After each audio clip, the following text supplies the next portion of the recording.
Occasion ఏదైనా location ఎక్కడైనా తెలుగువారి వేడుక అంటే ఆలివ్ మిఠాయి ఉండాల్సిందే. పహల్గామ్ అటాక్ తర్వాత కరెక్ట్‌గా 2 వారాల తర్వాత మనం రివెంజ్ తీర్చుకున్నామా అన్నట్లుగా ఒక స్ట్రైక్ జరిగింది. దాని పేరే ఆపరేషన్ సింధూర్. మనం చూసాం ఆ పహల్గామ్ అటాక్‌లో ఇద్దరు ఇంకా కాళ్ళపారాని ఆరక ముందే వాళ్ళ సింధూరం తుడిచివేయబడింది. వాళ్ళ భర్తల్ని వాళ్ళ రిలీజియన్ అడిగి కళ్ళ ముందే చంపేశారు.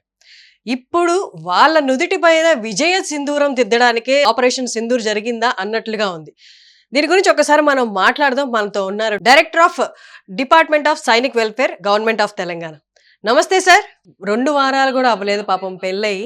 వాళ్ళ భర్తలని వాళ్ళ కళ్ళ ముందే కోల్పోవడం, వాళ్ళు కాల్చి చంపడం చూసాం. దానికి కౌంటర్ అటాక్‌గా ఇవాళ ఉగ్రవాద స్థావరాలపై మనం యూజ్ చేసిన మిజైల్స్ ఆల్మోస్ట్ 30 మంది దాకా ఉగ్రవాదుల్ని మనం చంపగలిగాం అన్నది ఇవాళ జరుగుతున్నది సార్. ఒక్కసారి మీరు చెప్పండి సార్ మీ మాటల్లో. ఈ అటాక్ అనేది మనం ఎలా చూడొచ్చు? Is this going to be a first step of war? నమస్కారం అండి. ఫస్ట్లీ విత్ యువర్ పర్మిషన్ నేను ఆ వర్డ్ ప్రతీకారము రివెంజ్ అని నేను వాడనండి. సార్ ఎందుకు అంటే వాళ్ళు చేసింది పిరికి పంద చర్య. వాళ్ళు చేసింది ఎవరు అంటే వాళ్ళ పాకిస్తాన్ ప్రభుత్వము, పాకిస్తాన్ ఆర్మీ తయారు చేసి ప్రేరేపించి పంపినటువంటి మతోన్మాదులైనటువంటి ఉగ్రవాదులు వీళ్ళు. అవును. కాబట్టి ఏమిటి అంటే అటువంటి ఉగ్రవాదులని, ఆ ఉగ్రవాదులను ఎవరైతే తయారు చేస్తున్నారో దాని వెనక ఉన్నటువంటి వాళ్ళని అందరినీ కూడా ఒక్కొక్కరిని గుర్తుపట్టి వాళ్ళని వెతికి వాటి మూలాల నుంచి కనుక తీసేస్తానని మన ప్రధానమంత్రి గారు చెప్పారు. కేవలం అదే జరిగింది. ఎవరైతే ఈ టెర్రరిస్టులని తయారు చేస్తున్నారో ఆ టెర్రరిస్టుల వాళ్ళ స్థావరాలని కరెక్ట్ గా కనుక్కొని, ఎక్కడైతే వాళ్ళకి ట్రైనింగ్ జరుగుతున్నదో వాళ్ళ ట్రైనింగ్ క్యాంపులని కరెక్ట్ గా కనుక్కొని వాళ్ళ అన్నిటినీ ఒక్కటే అరగంట సేపులో మొత్తం ధ్వంసం చేశారు మన భారత ప్రభుత్వము. నా సోదరులు ఎవరైతే నా సైన్యంలో నా జూనియర్స్ గా ఉండేవారు, నా కలీగ్స్ ఇప్పుడు వాళ్ళందరూ ఉన్నారు ఆర్మీ, నేవీ, ఎయిర్ ఫోర్స్ లో, వాళ్ళు ఒక్క మాటలో వాళ్ళు ధ్వంసం చేసేశారు. కాబట్టి నా సోదరులు ఎవరైతే, నా కలీగ్స్ ఎవరైతే ఉన్నారో, నా ఆర్మీ, నేవీ, ఎయిర్ ఫోర్స్ మరియు వాళ్ళకి సపోర్ట్ చేసిన ఇంటెలిజెన్స్ వాళ్ళందరికీ కూడా నేను ధన్యవాదాలు చెప్తున్నాను ఫస్ట్లీ. రెండో విషయం ఏమిటి అంటే, ప్రతిసారి అంటే ఇదివరకు మనం 2 సార్లు చూసాం. ఒకటి ఊరిలో, ఆ తర్వాత బాలాకోట్ లో. ఊరిలో జరిగిన దానికి కేవలం దానికే సూటిగా సమాధానం వెళ్ళి అక్కడ మనం ధ్వంసం చేశాము. బాలాకోట్ లో జరిగిన దాన్ని కూడా మేము సూటికి వెళ్ళి అక్కడ జరిగినటువంటి పిఓకలు ఉన్నటువంటి స్థావరాలని ధ్వంసం చేశాము. ఈసారి అట్లా కాదు. పాకిస్తాన్ లో వాళ్ళకి పంజాబ్ అంటే చాలా గొప్ప. ఎందుకు అంటే పాకిస్తాన్ లో వచ్చినటువంటి వాళ్ళ రాజకీయ తరఫున కానీ లేకపోతే ఆర్మీలో కొన్ని కేవలం పంజాబీస్ మాత్రం వాళ్ళు పైకి వస్తారు. దేశంలో ఎవరు బాగున్నా బాగుపడ్డా వాళ్ళకి సంబంధం లేదు. కేవలం వాళ్ళ పంజాబ్ వాళ్ళకి బాగుంటే వాళ్ళకి హ్యాపీ. కాబట్టి ఏంటంటే మనం ఈసారి ఏం చేసాము అంటే వాళ్ళ పంజాబ్ లో ఉన్నటువంటి ఈ టెర్రరిస్ట్ స్థావరాలు ఎవరైతే ట్రైనింగ్ క్యాంప్స్ ఉన్నాయో వాటిని కూడా ధ్వంసం చేశాము. అంటే పంజాబ్ లో కూడా ధ్వంసం చేసాం, పిఓకలో కూడా ధ్వంసం చేశాము. ఇది వాళ్ళకి చాలా చెంపదెబ్బ కూడా కాదు, ఇంకా దానికంటే ఏదైనా పెద్దది ఏదైనా మీరు ఊహించుకుంటే అది అనుకోండి మీరు. రెండోది, మూడో విషయం ఏమిటి అంటే, మనం ఊరి అప్పుడు కానీ లేకపోతే మనం బాలాకోట్లో అంటే కానీ మనం అంతర్జాతీయ బార్డర్ ని కొంచెం క్రాస్ చేసి వాళ్ళ స్థావరాలను ధ్వంసం చేసి మనం వెనకకు వచ్చేసేసాం. ఈసారి మనము అంతర్జాతీయ బౌండరీస్ ఏవైతే ఉన్నో సరిహద్దులు దాటలేదు. మన భారతదేశంలో ఉండి వాళ్ళ టెర్రరిస్ట్ స్థావరాలని పిన్ పాయింటెడ్ గా మనం ధ్వంసం చేశాం. ఇది ఒక చాలా గొప్పమైన విషయం.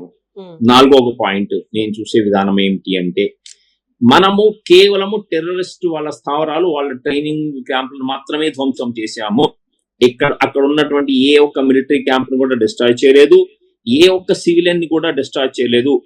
నా ఉద్దేశం ప్రకారంగా అక్కడ మనం చేసిన స్థావరాల్లో ధ్వంసమై చనిపోయిన వారు ఎవరు సివిలియన్స్ కాకూడదు అని చెప్పి నేను భగవంతుని ప్రార్థిస్తున్నాను. అదే ప్రకారంగా మా సోదరులు కూడా అక్కడ ప్రయత్నం చేశారు అని చెప్పేసి అయితే, ఒకవేళ పొరపాటున ఏదైనా కొలాటరల్ డ్యామేజ్ అయిపోతే దాన్ని భగవంతుడు మనల్ని క్షమించాలంతే తప్ప మన ఏం అది మాత్రం కాదు.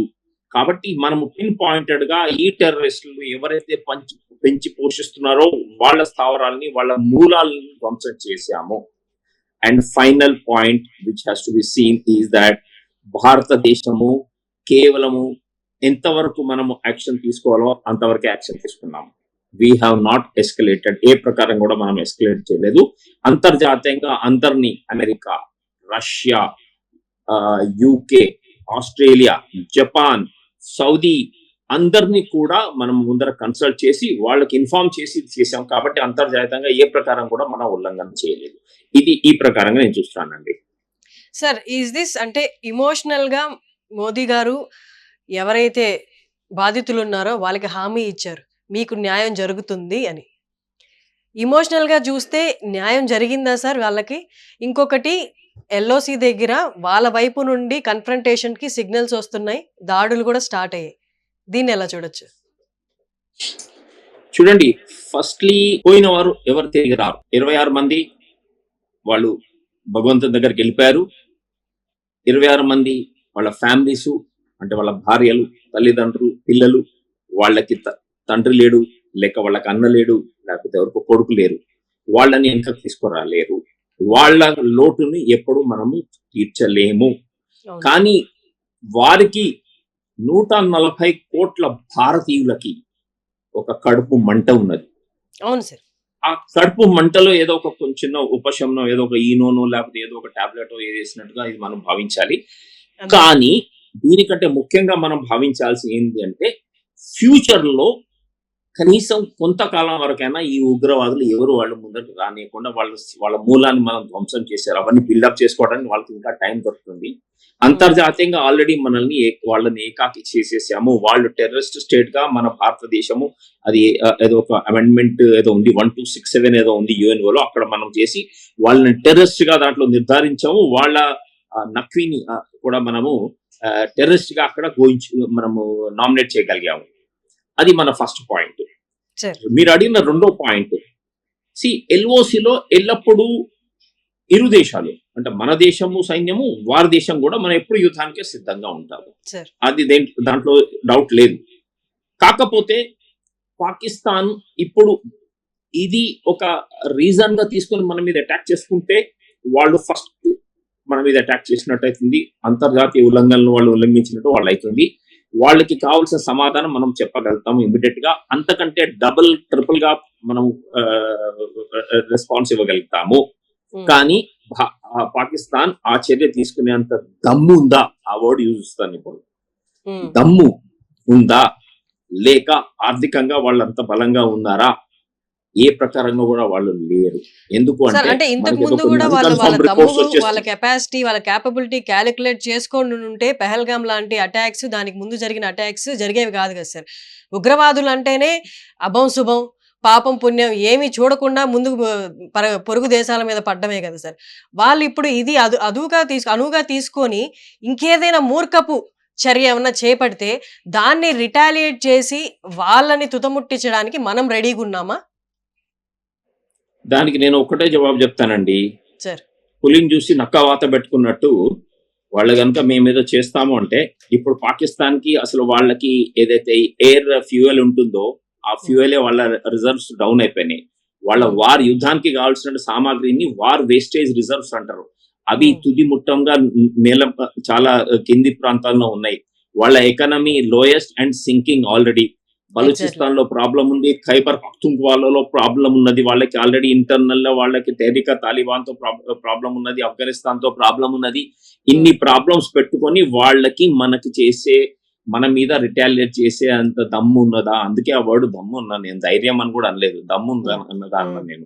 అందుకనే నెంబర్ 1. నెంబర్ 2, అంతర్జాతీయంగా వాళ్ళు ఎవరికి సపోర్ట్ చేస్తారు? కేవలం ఒక్క టర్కీ మాత్రమే వచ్చింది మేము మీకు సపోర్ట్, కానీ ఇంకెవరు వాళ్ళకి సపోర్ట్ గా రాలేదు.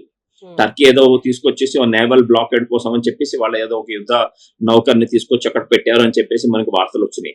కాబట్టి ఇంకొకటి ఏంటంటే, ఇవాళ మార్నింగ్ అది కన్ఫర్మ్ రిపోర్ట్ కాదు, పాకిస్తాన్ డిఫెన్స్ మినిస్టర్ ఎవరో ఒక స్టేట్మెంట్ ఇచ్చారు, ఒకవేళ భారతదేశం ఇంతవరకు ఆగితే మేము కూడా ఆగుతాం, మేము ముందరకు పోమని వాళ్ళే ముందర చెప్పినట్టుగా మనకి కొన్ని సూచనలు వస్తూ ఉన్నాయి. కాబట్టి నా ఉద్దేశం ప్రకారం పాకిస్తాన్ దీని ప్రకారం ఏమి రిటాలియేషన్ చర్యలు, ఒకవేళ కనుక వాళ్ళు రిటాలియేషన్ చర్యలు తీసుకుంటే వాళ్ళని ధ్వంసం చేసుకున్నట్టు వాళ్ళు అవుతారు అని చెప్పేసి నేను మీకు తెలియజేస్తున్నాను. వన్ ఫైనల్ క్వశ్చన్ సార్, మనం ఎప్పుడైతే సింధు జలాలు వాళ్ళకి ఆపేసామో అదే వాళ్ళకి శిక్ష.